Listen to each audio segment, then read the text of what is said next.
We will look at emotional development through the lens of the psychoanalytical approach.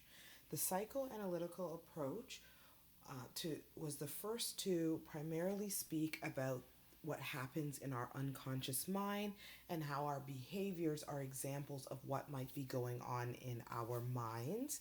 And the iceberg is a symbol or a replica of what the psychoanalytical approach would be emphasizing, because it is thought that much of the things that happen in our mind or development are in that unconscious part under the water, and the only way we have glimpses of what's happening is what we see, that iceberg that we see, because those are the examples or the glimpses of what might be happening in our mind. The other significant part from this approach is that they emphasize that the early years of development or early experiences were important to development. The two theorists we'll be looking at will be Sigmund Freud and Erik Erikson. Their key ideas were that the unconscious mind drives our behaviors. When we look at Erik Erikson, we look at some of his thoughts and things that he theorized. So, his thought was that the environment played a huge part in that social emotional development of a child, and that we were primarily motivated by social interactions and reflections and kind of in connections to people, and that he believed that our personalities develop throughout our entire life. He also theorized 8 stages of development, and he used the concept of tasks that you needed to achieve or complete in order to have healthy development. And when you resolve some of these tasks that he speaks of, you were thought to grow healthy in a healthy manner. But if you did not resolve these conflicts, they would be later challenges in your adulthood. Erikson's 8 psychosocial stages, as listed here, were created with these crises or these tasks that Erikson believed that we needed to achieve in different areas of our development in order to be healthy or successful adults. We will primarily focus on stage 3, but take a brief look at stage 1 and 2, just to see how we enter into stage 3. So, stage 1, Erikson called trust versus mistrust. He theorized that this stage happened between birth and 12 months, and this is where um, children or babies would need to develop this trust and feel comfortable and safe during that part of their development. And at this time, it would be their caregivers that are ensuring that their needs are met. And once that happened, they would resolve this crisis of needing to figure out, can I trust people in the world, or do I mistrust, or can't I trust people in the world? And once they have resolved this conflict, then they would have hope that they can trust within the world and those around them. After completing those tasks or those crises, um, Erikson believes they would move on to the autonomy versus shame and doubt stage. And this would be 1.5 years to 3. So, this is primarily toddlers when they're trying to find their identity, they're trying to find independence, and they exercise that desire for independence. So, the shame and doubt would result if they had too much punishment and they weren't able to be independent.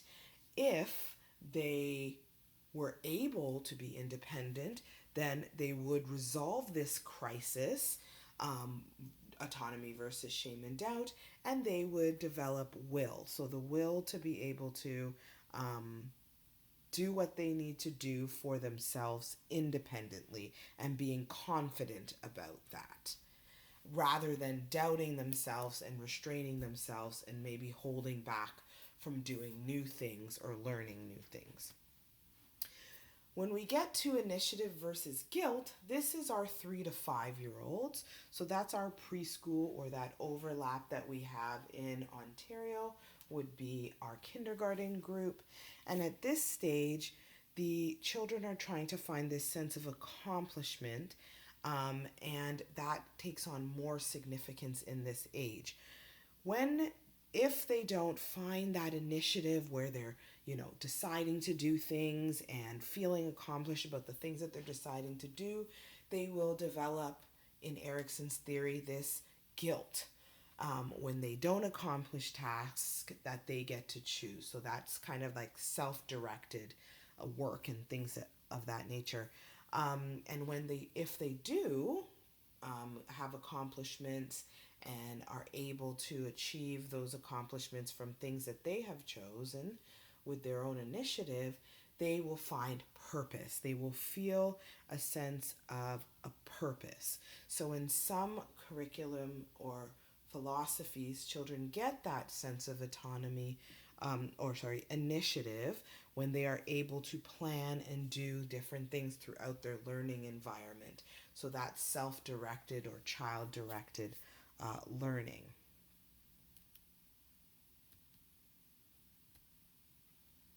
We move to Sigmund Freud and his theories of development.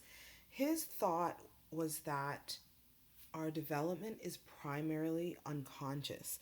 So we are not even aware of the majority of development that we have.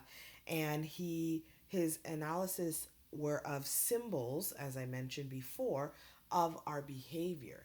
That's how he believed we would understand our development, by different behaviors that we were exhibiting to express what might be going on under that surface or that iceberg.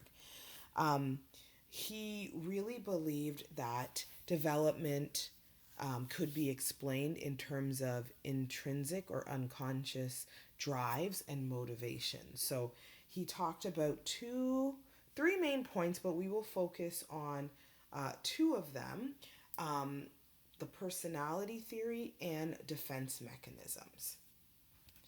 For the personality theory, Freud talked a lot about um, our personalities having three distinct structures. So he argued that our basic personality, he believed, was shaped by the age of 5. So that first 5 years comes into effect again as something that's been emphasized. So, with the three parts of our personality, Freud described them as an id, an ego, and a superego. So with the id is the part of our personality that Freud describes as being very impulsive. This is our part of our personality that wants instant gratification. He believes that that part is totally unconscious and it's really disconnected from reality. It's almost like a primitive part of our personality where we're not in control of it. Like when we're hungry, when we're tired, when we're thirsty, these are the parts of our personality Freud believes would be in our id. With our ego is basically that decision making component of our personality. We use it for reasoning, we use it for deciding between right and wrong, and that is also the place where children begin to experience and operate according to reality and principles and resolving, and the id is kind of that balancing act that is supposed to resolve conflicts between the id and the superego. So the superego is considered the conscious. It's our conscience, and it's part of our personality that really incorporates the social standards. So what you're supposed to do and what you're not supposed to do. Um, it is very it's supposed to be a complex part of our personality, and with having our impulsive side, which is our id, and then our moral or conscious side, which is our superego. Our ego is supposed to balance out the two, in Freud's theory. So having those three distinct components of our personality, making up who we are and how we respond to things. The other, Freud theorized that our instinctive desires, or id, conflicts with our morality in those instances, which is our superego, that battle between our id and our superego. We start to use defense mechanisms just to reduce our anxiety. Those defense mechanisms, according to Freud, are denial, repression, projection, regression, displacement, and rationalization. Freud's psychosexual stages, in contrast to Erikson's psychosocial stages, looked at child's development from 3 to 6 in the phallic stage as being a time when children are trying to learn and explore about their body and their body parts. And with Freud, he believed the task was to understand their sexual identity. Freud's critical periods really looked at resolving conflict between the sources of pleasure and the demands of reality. He also believed that if these conflicts were not resolved, it would have an impact on their adult personalities. And in contrast to Erikson, Erikson also talked about children needing to, as they grow into adults, needing to resolve conflicts as well, or crises, in order to develop or resolve certain issues in different stages of development. The psychoanalytical approach has several contributions and criticisms to this approach. A contribution would be that they focused on the early years of development, or the early experiences, as being important. Family was considered central. They actually considered the unconscious, so really starting to think about what's happening within our minds, if it's not something physically you can see on somebody's body, but using behavior to be an indicator of that. And that development continues throughout your entire lifespan, were some of the contributions from this approach. Some of the criticisms were these approaches being difficult to test scientifically because they're primarily about unconscious mind, and you're only guessing based on behaviors what different outcomes might be. Recollecting or trying to remember the past might be very difficult. Um, they the criticism also included that this is a bit negative in terms of how they viewed humans, and there can be culture or gender biases with this approach as well. So those are some of the criticisms of that approach. When we go in depth into emotional development, so when we started overall about emotional development, we looked at the theoretical approaches first, and now we'll get into the actual emotions within the domain. In language development, we looked at crying as being a survival mechanism for needing to eat, or tired, or in discomfort. Here we look at crying as being that most important way for a baby to communicate with the world, and it's basically our first form of communication. We look at 3 different types of cries, which would be basic, angry, and pain. Social referencing is a concept that talks about getting your emotional cues by those around you. Almost reading the reactions of those around you to determine how you should respond to a situation.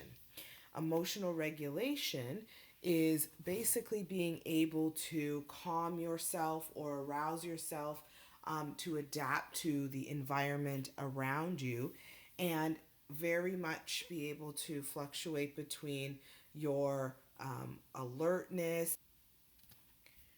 For personality development, we start by looking at different aspects of personality.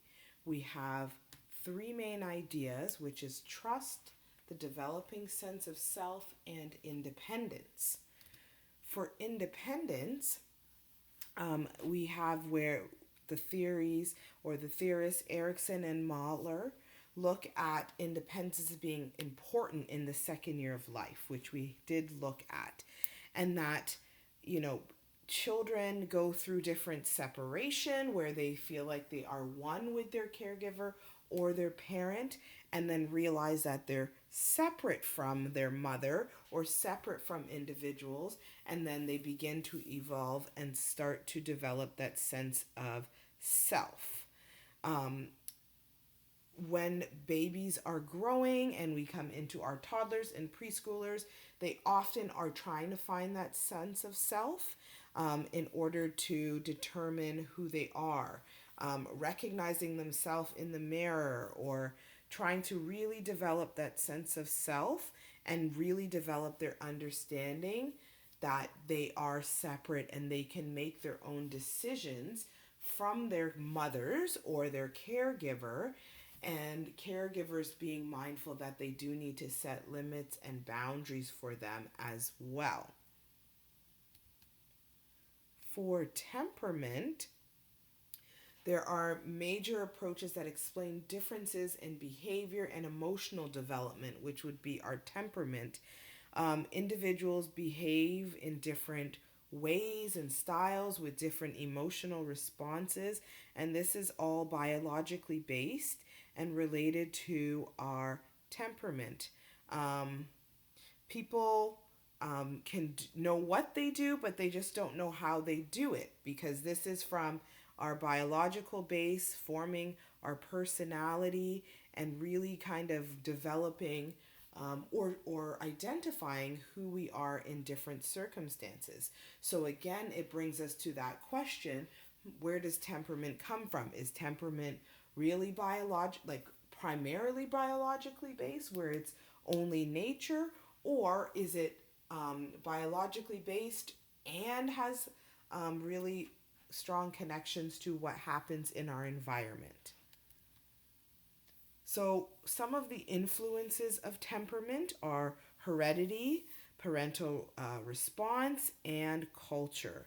With heredity, a lot of the times when they try to study heredity, they use identical twins because they have the same genetic makeup.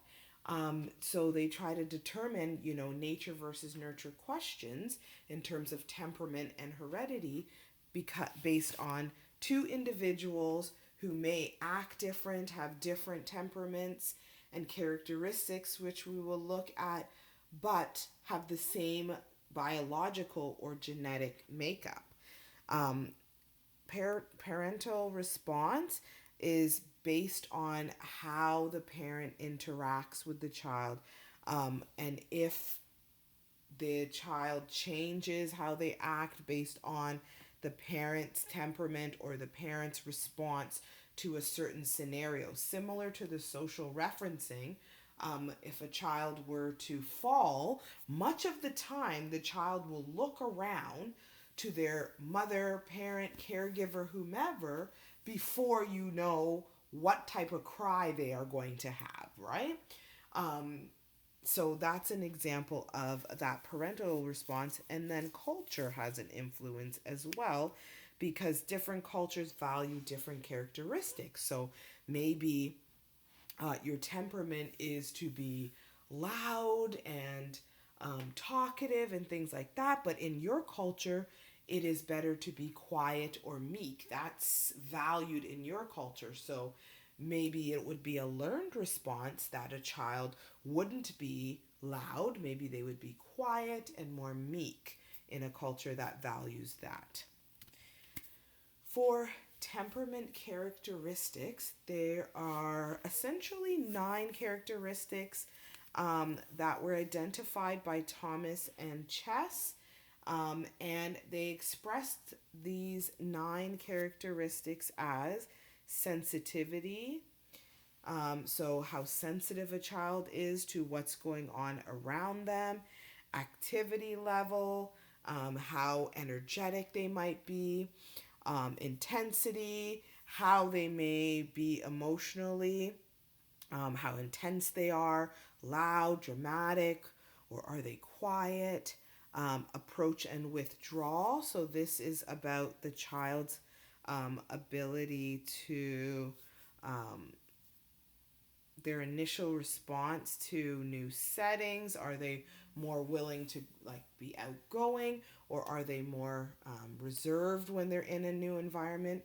Their regularity, so how regular they are in terms of sleeping, eating, their adaptability, how they respond to change, persistence, their ability to stay with a difficult task, distractibility.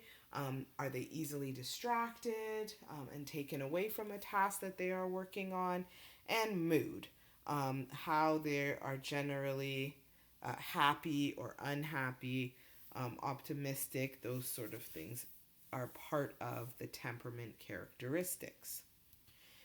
Temperament categories. So within these characteristics, again, Thomas and Chess kind of theorized or came up with these categories in 1977. And with the characteristics of temperament, they also determined 3 different categories. So easy, difficult, and slow to warm up. So in their theory, or their approach, they believed that 40% of children were considered easy. They're flexible, they can roll with changes and things like that. Or and 15% were considered difficult, which are they're a little bit more find things a little bit more challenging. Change might be a little harder for them. They may have a different mood when it comes to different changes or things that are going on in their environment.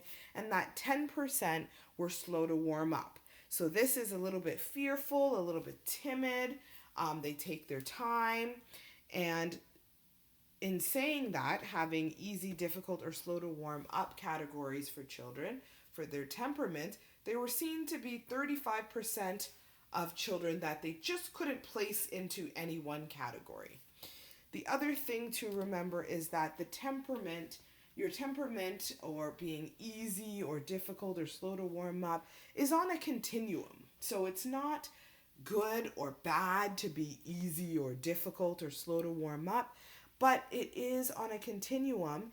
And the one thing to consider is that it is something that can fluctuate.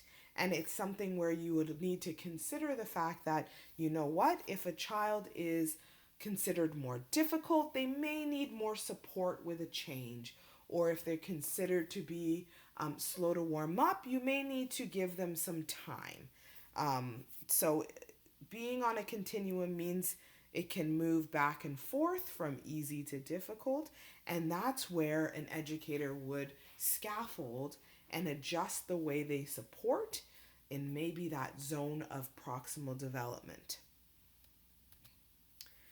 Goodness of fit would be having an environment that supports the needs of children.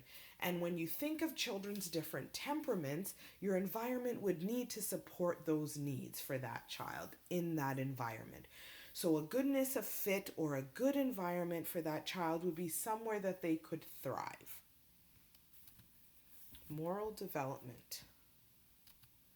Moral development is the development of thoughts, behaviors, and feelings regarding standards of right and wrong. It is what Freud would have talked about for his superego part of personality. The other concept is immanent justice. So in having the moral development or the moral idea of right and wrong, The imminent justice would mean if you did something wrong, immediately you would be punished for it. And conscience is the part of our minds or moral development that really regulates that right and wrong. Freud looked at two stages of moral development. For autonomous morality and heteronymous morality, it really happens from the ages of 4 to 7, and it's the idea that justice and rules are conceived of an unchangeable priorities of the world. So basically, everything that happens in terms of justice and rules, it's not controlled by us. It's there and we have to follow it. Moral behavior.